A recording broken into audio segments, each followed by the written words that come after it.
नमस्कार। देश तथा विदेशमा बस्नुभएको आदरणीय साथीहरूमा हार्दिक नमस्कार तथा न्यानो अभिवादन पनि। आज मैले यही महिनामा आइपिओ ल्याउने तयारीमा रहेको जीवन विकास लघुवित्त कम्पनीको आइपिओको बारेमा सम्पूर्ण जानकारी दिनेछु। जीवन विकास लघुवित्तको वित्तीय अवस्था कस्तो छ, कम्पनीको अवस्था कस्तो छ, पहिलो कारोबार कतिमा हुनेछ, आइपिओ कतिजनालाई पर्छ, आइपिओ बेच्ने कि राख्ने, यस कम्पनीको आइपिओ कहिले आउँछ, कति किता आउँछ, कति भर्ने, सम्पूर्ण कुराहरूको जानकारी यस भिडियोमा तपाईहरूलाई दिनेछु। नेपाली शेयर बजार सम्बन्धी जानकारी दिने मेरो प्रमुख उद्देश्य हो। त्यसकारण अहिलेसम्म यस च्यानल सब्स्क्राइब गर्नुभएको छैन भने सब्स्क्राइब गरिदिनुहोला र नजिकै रहेको बेल आइकन पनि प्रेस गरिदिनुहोला। सब्स्क्राइब गरेर बेल आइकन प्रेस गरिदिनुभयो भने तपाईको शेयर बजार सम्बन्धी महत्त्वपूर्ण भिडियो कुनै पनि छुट्ने छैन।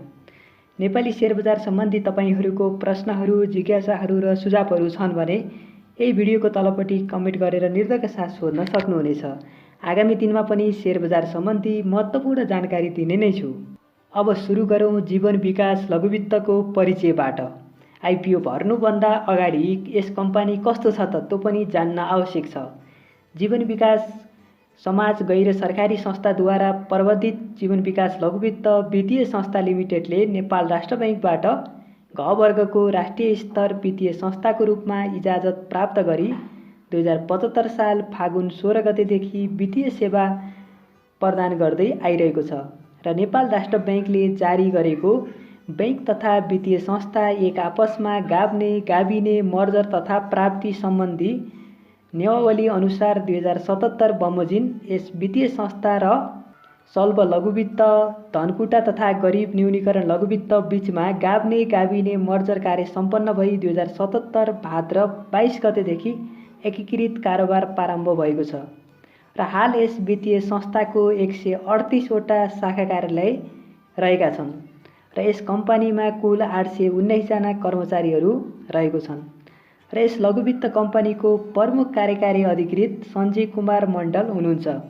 र यस लघुवित्त कम्पनीको अधिकृत पुँजी हाल 1 अर्ब रहेको छ र जारी तथा चुक्ता पुँजी भने यस कम्पनीको 60 करोड 84 लाख रुपैयाँ रहेको छ र यसले आइपिओ निष्कासन गरेपछि यस कम्पनीको चुक्ता पुँजी बढ्नेछ। अब यस कम्पनीको तेस्रो त्रैमासिक रिपोर्टको बारेमा चर्चा गरौँ। आइपिओ भर्न अगाडि कम्पनी कस्तो छ भनेर जान्न आवश्यक छ र तेस्रो त्रैमाससम्ममा यस कम्पनीले 56 करोड 39 लाख 39,079 रुपैयाँ खुद मुनाफा कमाएको छ, जुन अघिल्लो वर्षको तुलनामा 106.92% बढियो र यस कम्पनीले ब्याजबाट मात्र पनि 1 अर्ब रुपैयाँ कमाएको छ, जुन अघिल्लो वर्षको तुलनामा 57.54% बढियो र यस कम्पनीले रिजर्भ अर्थात् जगेडा कोषमा तेस्रो त्रैमासिकसम्ममा 1 अर्ब 18 करोड रुपैयाँ सङ्कलन गरेको छ, जुन अघिल्लो वर्षको तुलनामा 145.43% बढियो र यस कम्पनीको एनपिएल 0.60% रहेको छ, अर्थात् यस कम्पनीले दिएको लोन उठ्ले लोन धेरै छ र जोखिमपूर्ण लोन चाहिँ यस कम्पनीले दिएको एकदम कम छ र एनपिएल जति कम भयो त्यति धेरै कम्पनी राम्रो मानिन्छ, जति धेरै जगेडा कोष भयो त्यति नै धेरै कम्पनी बलियो मानिन्छ र कम्पनीको बोनस दिने क्षमता पनि जगेडा कोषले निर्धारण हुन्छ र यस कम्पनीको जगेडा कोष पनि राम्रो रहेको छ। यस कम्पनीको प्रति शेयर आम्दानी अर्थात् इपिएस 137.32 रुपैयाँ रहेको छ। यस कारण पनि कम्पनी धेरै राम्रो रहेको देखिन्छ। इपिएस जति धेरै राम्रो भयो त्यति नै धेरै कम्पनी बलियो हुने गर्छ। यस कम्पनीको आम्दानी पनि त्यति नै धेरै रहेको छ भनेर जनाउँछ र यस कम्पनीको नेटवर्थ अर्थात् बुक भ्यालु 388.28 रुपैयाँ रहेको छ। यो पनि धेरै हो।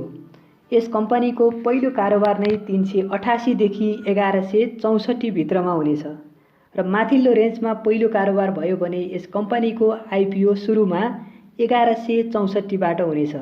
तपाईले 100 मा किनेको प्रतिकिता आइपिओ 1164 मा पहिलो कारोबार हुनेछ भनेपछि यस कम्पनी धेरै राम्रो रहेको छ भनेर भन्न सकिन्छ र यस कम्पनीको वित्तीय विवरण हेर्दा यस कम्पनीको आइपिओ पर्ने महिला लघुवित्त जत्तिकै भाग्यमानी मानिन्छन् र महिला लघुवित्त जति मूल्य भने पुग्ने सम्भावना कम छ यस कम्पनीको सेयर सङ्ख्या धेरै आउने भएको कारणले पनि यस कम्पनीमा कर्नरिङ हुने सम्भावना कम छ। तर यस कम्पनीको आइपिओ वित्तीय विवरण हेर्दा 3000 प्लस दोस्रो बजारमा सजिलोसँग पुग्ने देखिन्छ र यस कम्पनीको आइपिओ जसलाई पर्छ ऊ साह्रै भाग्यमानी हो। सानो लगानीले अर्थात् 1000 लगानीले 30,000 सजिलोसँग कमाउन सकिन्छ। अब यस कम्पनीको आइपिओको बारेमा चर्चा गरौँ। आइपिओ ल्याउनै अन्तिम तयारीमा रहेको यस कम्पनीको जीवन विकास लघुवित्त कम्पनीले नेपाल धितोपत्र बोर्डमा आइपिओ निष्कासनको लागि अनुमति माग्दै 2077 साल 11 महिना 17 गते निवेदन दिएको थियो। केही प्रक्रिया केही कागजात अपुग भएको भनेर 2078 साल 1 महिना 14 गते नेपाल धितोपत्र बोर्डले रिप्लाई गरेको थियो। त्यसपछि अपुग कागजात पुरा गरेर कम्पनीले 2078 साल 1 महिना 17 गते नेपाल धितोपत्र बोर्डलाई बुझाइसकेको छ। सम्भवतः यस कम्पनीको आइपिओ जेठ महिनाभित्रमा नै आउनेछ। अब आउने लघुवित्त कम्पनीमा पहिलो कम्पनीको आइपिओ यही कम्पनीको हुनेछ र यस कम्पनीले प्रतिकिता रु 100 को दरले आइपिओ निष्कासन गर्नेछ र यस कम्पनीको आइपिओ पनि प्रिमियम मूल्य बुक बिल्डिङ विधिबाट आउने छैन, मात्र प्रतिकिता रु 100 को दरले तपाईहरूले भर्न पाउनुहुनेछ र यस कम्पनीको आइपिओको बिक्री प्रबन्धक एनएमबी क्यापिटल नियुक्त भइसकेको छ र यस कम्पनीको आइपिओ बिक्रीको जिम्मा एनएमबी क्यापिटलले लिएको छ र यसले बिक्री प्रबन्धकको काम गर्नेछ र यस कम्पनीले प्रतिकिता रु 100 को दरले 19,77,30,000 रुपियाँ बराबरको ठुलो आइपिओ बिक्री हुनेछ। पछिल्लो पटक आएको लघुवित्त कम्पनी मध्ये यो ठुलो आइपिओ हो र पछिल्लो पटक आइपिओको लागि पर्ने आवेदनलाई हेर्ने हो भने यो ठुलो आइपिओ भनेर भन्न सकिँदैन र लघुवित्त कम्पनीहरूले ल्याउने आइपिओ मध्ये भने ठुलो आइपिओ भनेर भन्न सकिने अवस्था छ। यस कम्पनीले 19,77,300 किता आइपिओ निष्कासन गर्नेछ र यस कम्पनीले सामूहिक लगानी कोषको लागि 98,865 किता छुट्याएको छ भने कर्मचारीहरूका लागि 9,886 किता छुट्याएको छ।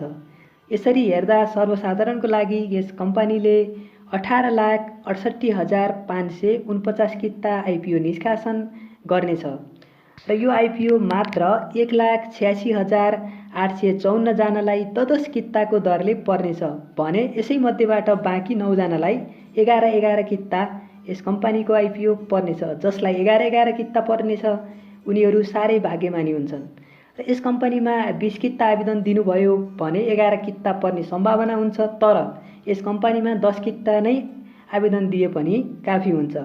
तपाईको भाग्यमा पनि यस कम्पनीको आइपिओ हुन सक्छ। त्यसकारण यस कम्पनीको आइपिओलाई भर्न भने नछुटाउनुहोला।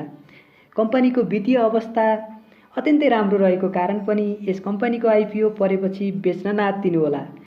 आइपिओ आउने मिति फिक्स भइसकेपछि यस कम्पनीको अन्य विवरणहरू सहित अर्को भिडियो लिएर म तपाईहरूलाई जानकारी सहित आउने छु। नेपाली शेयर बजार सम्बन्धी तपाईहरूका प्रश्नहरू जिज्ञासाहरू छन् भने यही भिडियोको तलपट्टि कमेन्ट गरेर निर्धक्क साथ सोध्न सक्नुहुनेछ। आगामी दिनमा पनि शेयर बजार सम्बन्धी नयाँ जानकारीहरू लिएर आउने नै छु। त्यति बेलासम्मका लागि बिदा हुन चाहन्छु। तपाईहरू सम्पूर्णको जय होस्। नमस्कार।